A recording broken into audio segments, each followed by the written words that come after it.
Welcome back today match prediction and highlight. তো কেমন আছো তোমরা? আজকে আমি আলোচনা করবো আইসিসি মেন্স টি20 ওয়ার্ল্ড কাপ 2024 ম্যাচ নাম্বার 38, যেটা খেলা হবে শ্রীলঙ্কা ভার্সেস নেদারল্যান্ডস। খেলাটা হবে, যদি আমি ডেট বলি, কাল 17 জুন 2024 ইন্ডিয়ান টাইমে সকাল 6টা AM 6 AM খেলা। আর এটা সেন্ট লুসিয়াতে খেলা, ওয়েস্ট ইন্ডিজে। সেন্ট লুসিয়া যদি লোকাল টাইম দেখি, রাত 8:30 PM খেলা।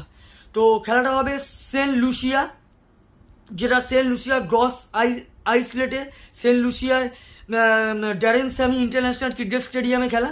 তো প্রথমে আলোচনা করবো সেন্ট লুসিয়ার ওয়েদার কন্ডিশন নিয়ে। ওয়েদার যদি দেখি, ক্লাউডি ওয়েদার আছে, বাট নো রেন। এই সময় 28 ডিগ্রি সেলসিয়াস আছে। পিচ যদি আমি ক্যালকুলেশন করি, এখানে একটা কথা বলবো, টসে জিতে ফিল্ডিং নেওয়া দরকার। হাই স্কোরিং রান হয়, চেজও হয়। সেকেন্ড ইনিংসে পিচ ইজি হয়ে যায়, আবার অনেক সময় লো স্কোরিং হয়ে যায়, যেটা ইজি চেজ হয়ে যায়। তো এখানে একটাই কথা বলবো, টসে জিতে ফার্স্ট ফিল্ডিং নেওয়া দরকার।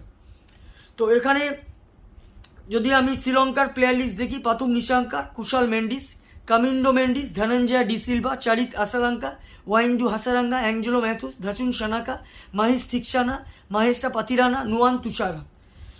নেদারল্যান্ডসে যদি আমি প্রেডিক্টেড 11 দেখি, মাইকেল লেভিট, ম্যাক্স ওডুয়ার্ড, Vikramjit Singh, S Engelbrecht, Scott Edwards, captain cum wicket keeper, Bas de Leede, Logan van Beek, Tim de Leede, Aryan Dutt, Paul van Meekeren, Vivian Kingma.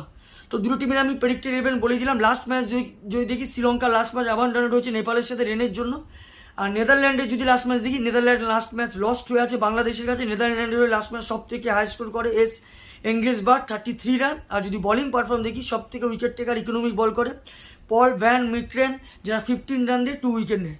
তো যাই হোক, শ্রীলঙ্কা ভার্সেস নেদারল্যান্ড, দুটো টিম যদি এখানে পার্সেন্টেজ ক্যালকুলেশন করা হয়, অনেকটা এগিয়ে আছে। 70% আমি শ্রীলঙ্কাকে দেবো, 30% আমি নেদারল্যান্ডকে দেবো। তবে নেদারল্যান্ডের এটা ভাইটাল ম্যাচ। শ্রীলঙ্কা এলিমিনেটেড হয়ে গেছে টুর্নামেন্ট থেকে বাইরে। নেদারল্যান্ডের ভাইটাল ম্যাচ একটাই কারণে, যদি বাংলাদেশ ম্যাচ হারে নেপালের কাছে, আর নেদারল্যান্ড যদি ম্যাচ জিতে যায়, একটা পয়েন্ট নিয়ে নেট না নেটে নেদারল্যান্ড বেরিয়ে যেতে পারে।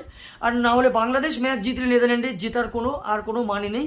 তো এখানে ম্যাচ উইনার আমার prediction, Sri Lanka win this game. Sri Lanka এই ম্যাচ জিতবে। টপ ফ্যান্টাসি পিক যদি দিই, কারা কারা এই ম্যাচে পারফর্ম করতে পারে, শ্রীলঙ্কা যদি টপ ফ্যান্টাসি পিক দেখি, এখানে পাতুম নিশাঙ্কা, চারিত আসালাঙ্কা, ওয়াইন্ডু হাসারাঙ্গা আর নোয়ান তুষারাকে টপ ফ্যান্টাসি পিকের মধ্যে রাখবো। নেদারল্যান্ডে যদি টপ ফ্যান্টাসি পিক দেখি, Max O'Dowd, Vikramjit Singh, Tim de Leede, Paul van মিক্রানকে টপ ফ্যান্টাসি পিকের মধ্যে রাখবো। রানের যদি এখানে ক্যালকুলেশন করা হয়, শ্রীলঙ্কা যদি ফার্স্ট ব্যাট করে, তো আমার ক্যালকুলেশন শ্রীলঙ্কা 180 থেকে 190 করবে, যারা প্রায় 30 কি 40 রানে শ্রীলঙ্কা ম্যাচ উইন হবে। নেদারল্যান্ড যদি ফার্স্ট ব্যাট করে, আমার ক্যালকুলেশন নেদারল্যান্ড 160 থেকে 170-র মধ্যে রেস্ট্রিক হবে, যেটা 5 কি 4 উইকেটে ম্যাক্স শ্রীলঙ্কা উইন হবে। তো ভিডিওটি ভালো লাগলে লাইক করো, শেয়ার করো, কমেন্ট করো আর সাবস্ক্রাইব করো। বাই।